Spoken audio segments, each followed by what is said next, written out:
E hoje o Batendo Ponto é com a Sandra Takata, uma pessoa inspiradora que eu conheci graças ao IVG, acredito, né? Isso, foi isso mesmo, Instituto Bia Vascello Goldoni, no Isso congresso mesmo. naquele congresso que reuniu muitas mulheres. Isso, justamente. Acho que foi no Teatro Bradesco, que tinham lá, sei lá, 1.000 mulheres, alguma coisa nesse sentido, né, Bia? E desde então eu te sigo muito, porque você tem muito a inspirar. Muito obrigada por estar aqui com a gente no Batendo Ponto. E conta um pouquinho da sua história para todo mundo poder conhecer a Sandra.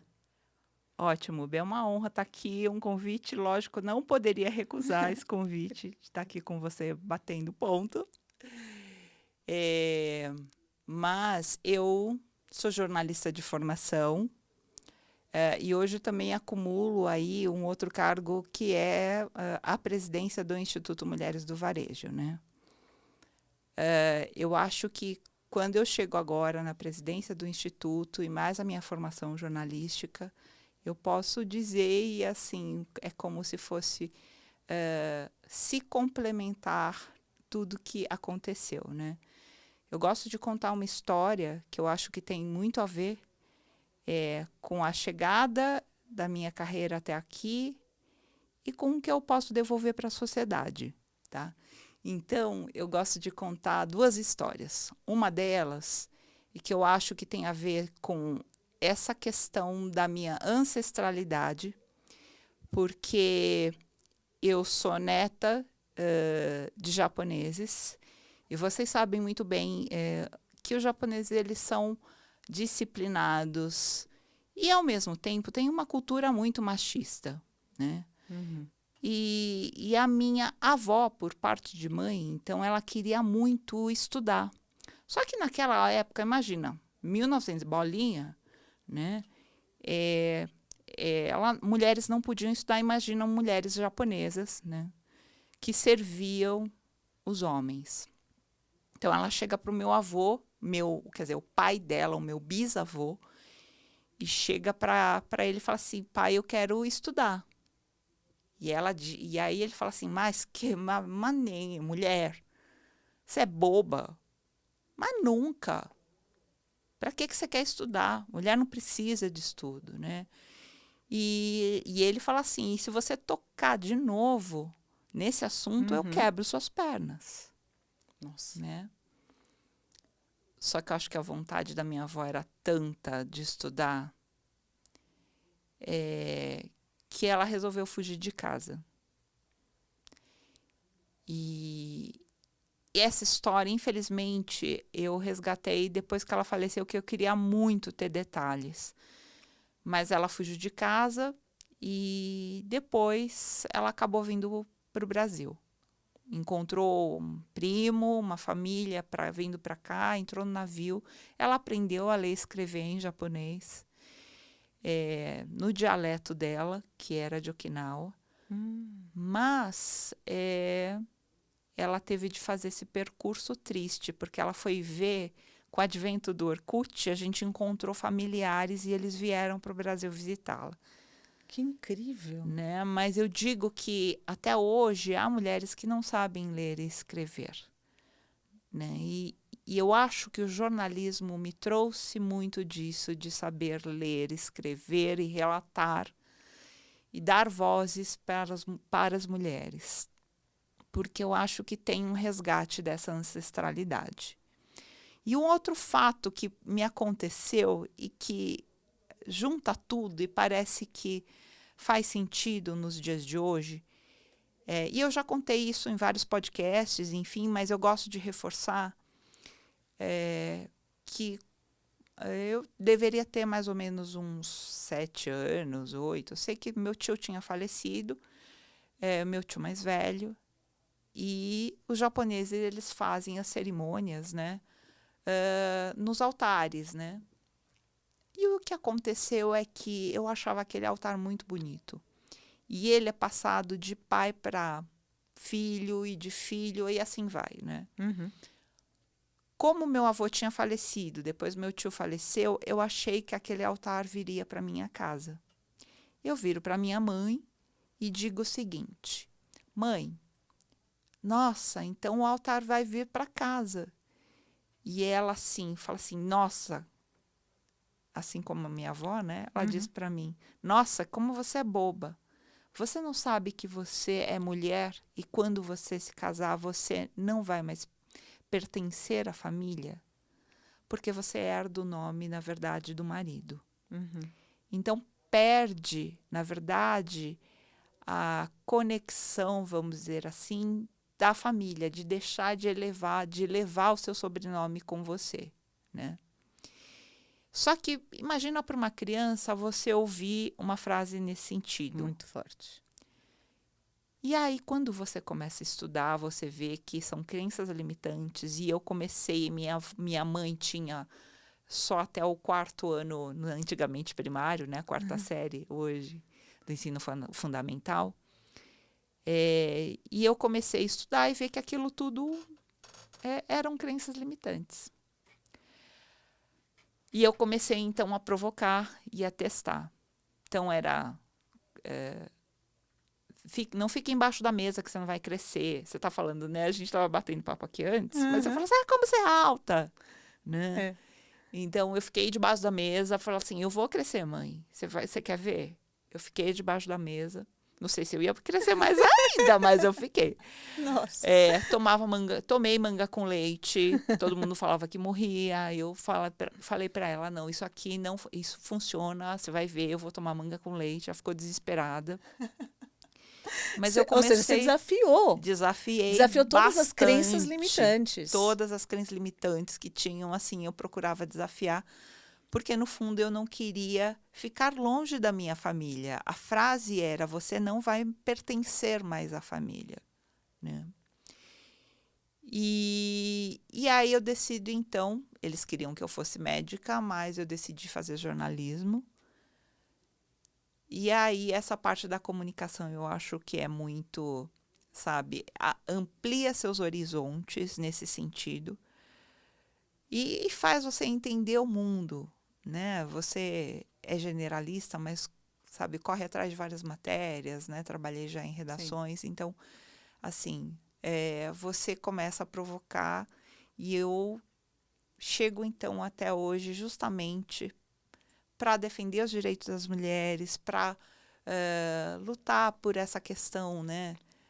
Da igualdade, de fazer com que as mulheres tenham vozes. Então, eu uso hoje o jornalismo e o Instituto para levar essa força, que eu acho que tem muito a ver com a ancestralidade, com toda essa história. Toda essa história. Que legal sua história, hein? Enfim, mas eu sou mãe, casada há 30 anos, tenho uma filha de 29, tenho...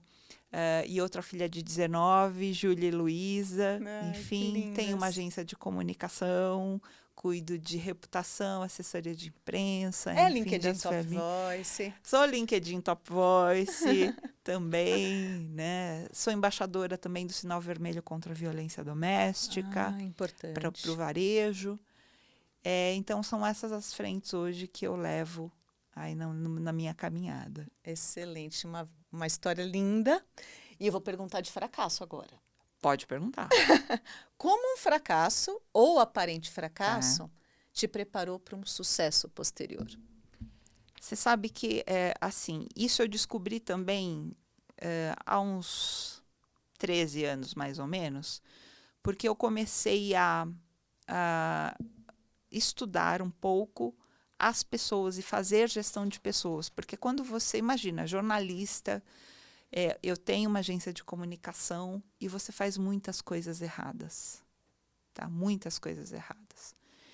Você dá feedback errado, você expõe as pessoas, às vezes, numa reunião, você atropela as ideias que elas estão tendo, sabe? Então, quando eu comecei a fazer alguns cursos de autoconhecimento e de gestão de pessoas, eu pude resgatar um fracasso meu muito assim, importante, que fazia parte de um certo padrão, até por essa questão de eu ser oriental. Eu sempre assim, recebi como, na educação mesmo, né, asiática, que as mulheres não poderiam levantar a voz, elas sempre tinham de ter um tom abaixo, né? Algumas mulheres ainda no Japão andam 2 passos atrás dos homens. Uhum. E infinitas coisas que você vai aprendendo. E eu,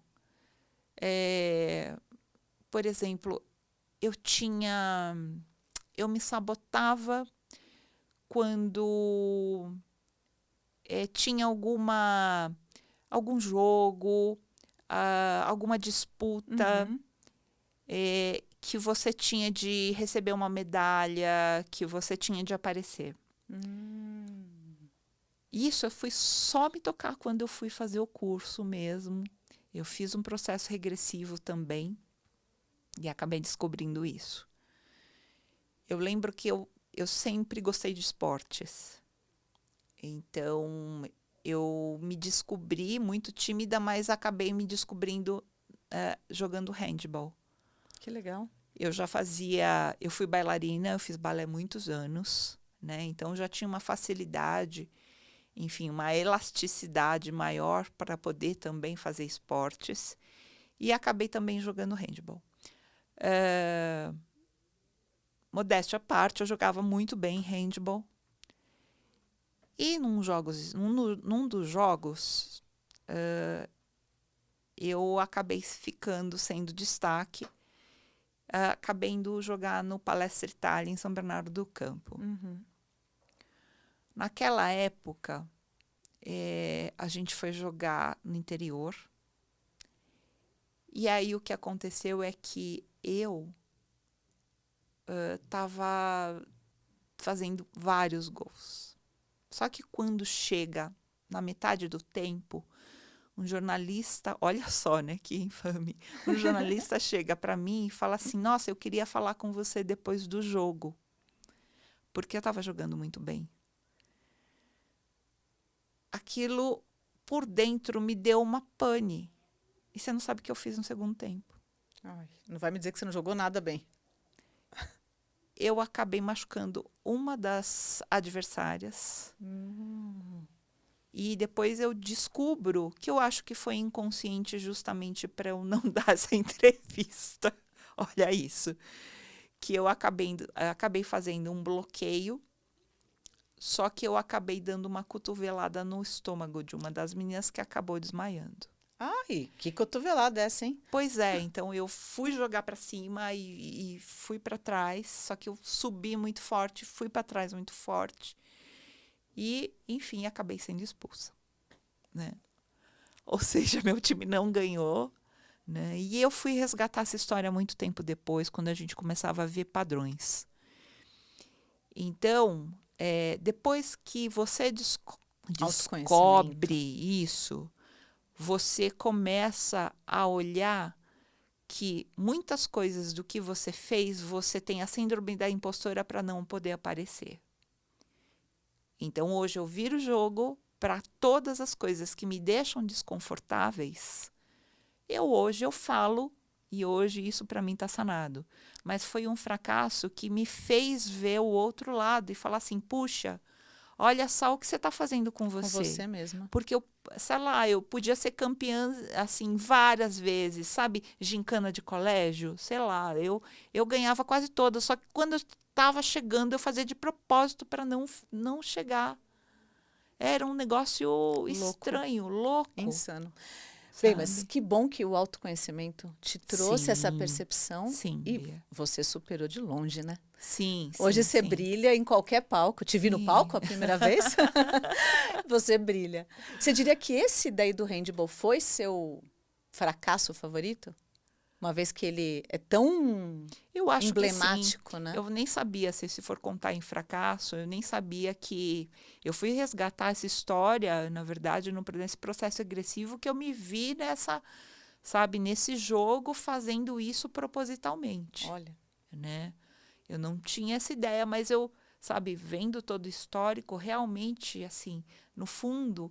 Era o que eu não queria fazer. Eu não queria dar entrevista, eu não queria aparecer, não queria estar lá, não queria falar com jornalista. Sim. Né? Então, eu fiz isso inconscientemente. É. Né? Agora, bem, você vem aí num processo de autoconhecimento. Com certeza e sempre. Eu acho que isso faz parte e isso movimenta. Eu tenho falado isso até porque, do outro lado, eu descobri que eu sou uma criança que nasci de fórceps. E aí tem outro também, essa coisa de nascer de fórceps faz com que você faça as coisas e não peça ajuda, né?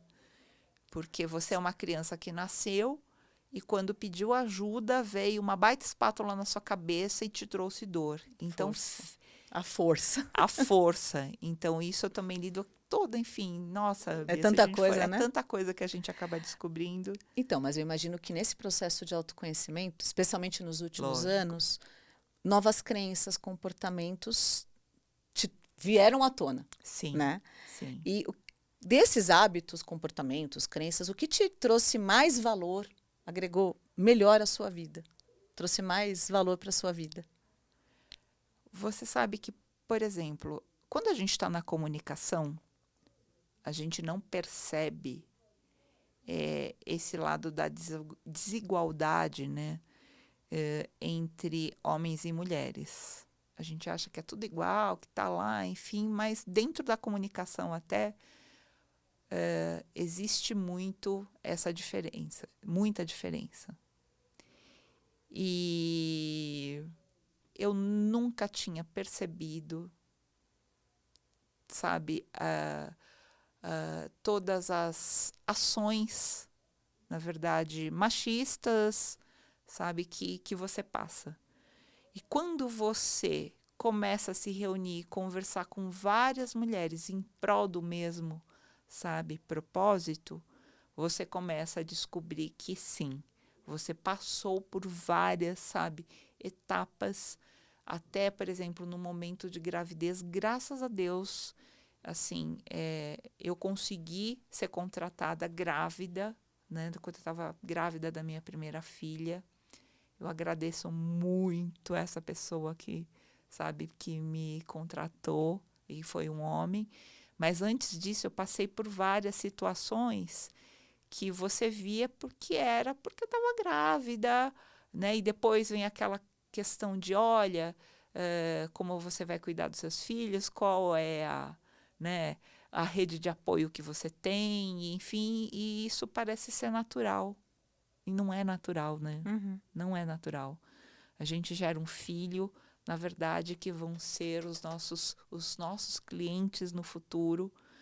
E a gente faz um favor para a sociedade e, sabe, como voluntária, na verdade, para estar gerando esse filho para o mundo, né? Mas, de alguma forma, então, qual que é o que melhorou sua vida aí nos últimos anos em termos de comportamento, crença? Só para a gente... É justamente porque quando a gente percebe isso, você também começa a Foi esse olhar... melhorar o relacionamento e lutar pelos ideais para que suas filhas tenham um futuro melhor. E isso é uma coisa muito legal. Para eu pegar os homens, né, o gênero masculino e trazer para a nossa causa, eu sempre remeto a filha, a mãe, a Com esposa. certeza, Porque com certeza, e é muito Bia. fácil a gente trazer os homens que têm, inclusive, só filhas mulheres, porque eles querem eles querem, de fato, comprar essa bandeira, porque eles percebem no ambiente de trabalho o quanto nós sofremos. Eu sempre digo lá dentro do grupo, né? Nós temos um grupo de homens, porque não adianta nada Claro, eu os e aliados. você ficarmos aqui reclamando, né? E se a gente não tem aliados. Então, nós temos um grupo de homens lá dentro do Instituto para poder elevar essa discussão. E o que eu percebo é que muitos deles só têm essa percepção, não é nem com a esposa, é quando eles têm a filha. Filha, Menina. menina. Porque aí ela vai engravidar e ele vai falar, olha, né? Ah, sei lá, queria tanto um neto, né? Cobrança de avós. Mas aí a filha responde, não, pai, agora eu vou ganhar uma promoção, então não é a hora certa. E porque a empresa, como ela vai me ver? Então ele fala assim, pera lá, né? Como é isso? A gente sempre fala de que a gente assim, tem como propósito dentro do Instituto é promover essa transformação para que a gente possa ter as nossas escolhas, que a gente engravide no tempo que a gente quiser, né? Que a gente, se a gente quiser ser CEO ou não, o problema é nosso, porque tem tantas outras vertentes na sociedade para a gente resolver, Claro. né? Que Claro. isso seja, então tem essa mudança, né? Uhum. Então isso fez com que eu também mudasse o meu olhar, né? Porque você acaba sendo machista também. Sim, Todas nós, inconscientemente. a gente aprendeu. Então, eu acho que a gente tem um outro olhar para melhorar o futuro e para ensiná-las a também como lidar com isso, sabe? Muito bom. Boa, ensinar como lidar com isso. E tem uma pergunta aqui que é: quais são as recomendações ruins, ou seja, o que te ensinaram e que não é bom, que você ouviu na sua profissão, na sua área? Uma delas é sempre essa, né? Quando a gente tá, por exemplo, você é assediada. Uhum. Muitas mulheres, até meus próprios pais, né? É que a gente não chega nem a comentar, porque quando o assédio vem é tão delicado que você guarda isso para você, né? Mas que, por exemplo, isso não deve ser levado à tona, Não deve ser que a como. gente não vai compartilhar, deixa, você precisa do emprego, sabe? Muitas vezes você vai sofrendo, Não comente. vai não comer, entendeu? Então, essa é uma das coisas ruins que eu acho O silêncio. que eu acho que é uma das piores coisas, porque nada vale mais do que a sua saúde, o seu bem-estar. Respeito consigo mesma, né? Eu ensino hoje as mulheres a dizerem: puxa vida, que caminho é esse que você quer seguir? Essa é uma empresa que a gente não quer trabalhar e você vai conseguir outro emprego. É isso aí. Né? Eu acho que é bem isso. Então, é uma das coisas ruins que a gente aprende, sabe? Uhum. No nosso caminho corporativo. E que eu acho que a gente deve expor. A gente deve, sabe? É assim que a gente Sim, faz essa transformação, Bia. Senão não acontece. E falando em saúde, quando você se sente sobrecarregado ou sem foco, o que você faz para restabelecer seu foco, sua saúde? Olha, uma das coisas que eu tenho feito muito, eu tenho uma casa no interior, então sexta-feira eu vou para a minha casa no interior, ficar em silêncio, ouvir os passarinhos, ter contato com a natureza. Pé na grama. Pé na grama, abraçar a árvore mesmo, porque realmente isso restabelece a energia, né? Eu sempre digo que a gente tem de ficar de olho e atento ao que é invisível, né? Eu sempre dou o exemplo de que como é que a internet chega à sua casa. Então, há muito mais hoje do que você tem de estudar, que é invisível, né? Como está em contato com a natureza, realmente existe, sabe? Uma camada energética que transfere isso para você. E outra é dormir muito bem. Isso, sabe? Todo mundo fala assim: Sandra, você não dorme, não tem, como que você lida? Cara, eu durmo pelo menos 6 horas por dia, que é o recomendado, até pelo Conselho de Psiquiatria, enfim, 6 horas, sabe, de sono eu tenho de ter. 6 para mim é pelo pouco. menos. Não, eu também acho que é pouco. Eu também acho que é pouco, né? Eu acho que 8 horas é o ideal. Mas pelo menos 6 horas você consegue ter qualidade. Uma boa noite de sono com qualidade. Então, isso eu acho que me faz, assim, me energizar, enfim, nesse sentido. E nos últimos 3 anos, o que você ficou craque em dizer não? Porque a gente tem que aprender a dizer não, né? Sim. O que você ficou craque em dizer não? Você diz não para quê? Olha, hoje, quando não tem a ver com o meu propósito, quando a pessoa realmente está descoladíssima do que eu penso. E eu não estou falando porque eu adoro diversidade, eu adoro conversar com pessoas assim que tenham um pensamento diferente do meu. Mas quando foge muito da caixinha, do que eu acho que está muito diferente dos meus valores, sabe? Então, de repente, sei lá, eu encontro com estou dando um exemplo, mas quando eu encontro alguém que me faz alguma proposta para eu estar no evento, mas eu sei que aquela pessoa, ela é racista, é machista, sabe? Uhum. E já aconteceu isso comigo, tá? Eu fui a um evento e realmente depois eu vi o post da pessoa, eu risco essa pessoa, na verdade, sabe? Porque Não. ela não quer aprender e não é nem questão de tentar, sabe? Falar, ela não quer aprender, eles não quer, sabe? Não quer Sim. abrir o seu mindset, mudar seu mindset. Então, Não assim, faz sentido. não faz sentido. E hoje eu falo não. Hoje eu falo que eu tenho escolhas e eu realmente falo não. Excelente. Importantíssimo a gente saber os nãos que vai falar na vida, né? Sim, sim, com certeza. Eu acho que a gente falou assim, falou tantos sims na vida, né? Temos Eu acho que hoje a gente tem a escolha, sem né? dúvida. Que eu acho que chega com a maturidade e você sabe falar os nãos, É né? isso aí.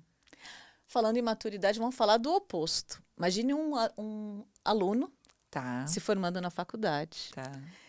entrando no mundo corporativo. Qual conselho você daria para esse aluno brilhante que está Tá. prestes a encarar o mundo corporativo? Já que é desabafo corporativo. Qual é a dica para esse jovem? Olha, Bia, o que eu vejo é que, assim, quando a gente entra no mundo corporativo, ninguém nos prepara, né?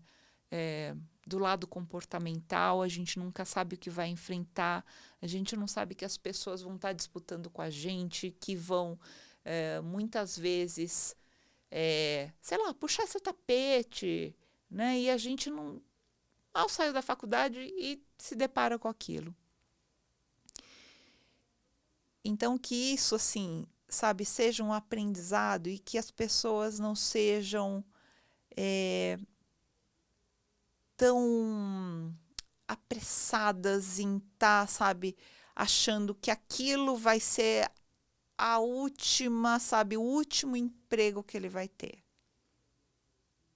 Eu sei que a nova geração já está vindo com o pé na porta, sabe, realmente mudando, né? Se isso realmente não tem propósito, não tem os valores que ela quer. E eu acho que isso vem como uma transformação, sim. Eu acho que o mundo corporativo vai ter de se adequar quando ele é realmente inadequado, quando ele não pensa nas pessoas. Uhum. Então, que as pessoas que esse jovem não seja tão imediatista. Que boa dica. Né? Que eu acho que isso acontece. A gente fica com medo de perder emprego, de achar que não vai achar outro. Mas a gente acha. Quando a gente chega até mais tarde, a gente percebe o quanto a gente construiu. Então, a gente acaba achando. Sabe? A gente vai aprender, vai desaprender, vai aprender de novo. Então, sabe? Que isso seja assim. Que legal. Qual compra de R$200 ou menos teve um impacto mais positivo na sua vida nos últimos 6 meses? Nossa, Bia, assim, eu sou tão facinha, que eu falo que nem, assim, nem compras, nem, sabe, eu gosto muito das leituras. Então, às vezes, você compra um livro, gente, livro custa menos de R$100. Então E já às vezes, diz que livro você gosta de presentear. Pronto. Nossa, Ó, olha, então, livro, qual livro? ganhei outro dia, mas também vou dar de presente. O livro que eu ganhei da professora da SPM, Tânia Miné, é Café com Sêneca. Ela me deu de presente. Nossa, deve ser maravilhoso. Deixa eu anotar. Café com Sêneca. Porque Vou anotar quando já. você começa a Eu estou estudar... anotando todos, tá? Que as isso pessoas aí. estão Não, indicando. anote. Porque tem muito a ver com essa questão do bem-estar, da saúde, de como você dribla as estratégias. Porque Sêneca, ele fez parte lá do Império de Nero. Então, ele fez parte do governo tendo de lidar com as adversidades que ele não concordava. Enquanto assim, Nero pedia para matar as pessoas, ele estava lá. Até que Nero também pede para que mate o próprio Sêneca. Então, como é que você lida com isso? Como é que você muda as estratégias? Como é que você pode inspirar as pessoas no meio de um caos? Excelente. né? E isso é muito legal. Então, nossa, esse livro foi o último que eu li. E assim, é bárbaro, bárbaro. Mas eu gosto nesses estilos. Então, Mandala do Ser também. Os livros de Eckhart Tolle também são muito bons. Muito Mas bom. o Café com Sêneca foi Gostei. minha Já anotei. Anote. E para acabar, a última pergunta. Meu Se Deus, você diga. tivesse aquele baita outdoor lá na estrada, para você estampar a sua frase, qual frase você gostaria que estivesse estampado no outdoor? Outro dia eu vi uma frase que eu achei bem interessante. Eu nem sei de quem é, mas eu acho que é muito disso. É algo parecido com que é melhor você se sintonizar com a leveza do que ficar brigando com o que é pesado. É fato. Eu acho que a questão da leveza te deixa, na verdade, muito mais serena, né? Você não precisa brigar com o seu fígado, pâncreas. No meu caso, estômago. Entendeu? Quando vem alguma coisa, lógico, a gente, né, aprende a depois ter controle disso tudo, mas muitas vezes eu acho que a leveza te traz muito mais retorno do que você ficar, né, brigando, dando murro em ponta de faca. Né? Ninguém merece. Sandra, super obrigada. Nossa, aprendi muito com você. Bia. Nossa, rápido demais. Mas eu aprendi muito com você. Tenho certeza que o público também vai aprender muito. Muito obrigada. Histórias inspiradoras, muito aprendizado. E já anotei o livro, vou atrás dele já. Ai, ótimo. É uma honra estar aqui, viu, Bia? Obrigada por estar aqui conosco. Um prazer. Um beijo. Beijo obrigada. Você também. Até mais. Obrigada.